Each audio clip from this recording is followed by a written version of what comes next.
देखिए मेरे सामने ये दीवार है, जब मैं इस दीवार के ऊपर फोर्स लगाता हूं तो बदले में ये दीवार भी मुझ पे उतना ही फोर्स लगाती है। इसे हम कहते हैं Newton third law of motion. आप देख रहे हैं जब मैं दीवार के ऊपर फोर्स लगा रहा हूं, दीवार के ऊपर मैं जब जोर लगा रहा हूं तो मेरे हाथों पे प्रेशर पड़ रहा है। तो इसका मतलब क्या है कि मैं फोर्स लगा रहा हूं, लेकिन बदले में ये दीवार भी मुझ पे फोर्स लगा रही है, लेकिन हमें वो यहां पर नजर नहीं आ रही। उसका रीजन क्या है?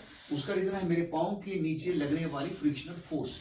अगर मैं अपने पांव के नीचे वाली फ्रिक्शनल फोर्स को खत्म कर देता हूं, तब अगर मैं इस दीवार के ऊपर फोर्स लगाता हूं, ये दीवार भी मुझ पे उतना ही फोर्स लगाएगी। तो यहां पर आप देखेंगे मेरे साथ है अतर, और अतर के पांव में है स्केट शूज। अब अतर क्या करेगा? इस स्केट शूज की मदद से हमने पांव के नीचे लगने वाली फ्रिक्शनल फोर्स को खत्म कर दिया है। अब अतर इस दीवार के ऊपर फोर्स लगाएगा और ये दीवार भी बदले में अतर के ऊपर उतना ही फोर्स लगाएगी, और ये फोर्स आपको यहां पर दिखने वाली है। तो अतर आप लगाएं दीवार पे फोर्स, ये देखिए इसने दीवार पे फोर्स लगाई और बदले में क्या हुआ?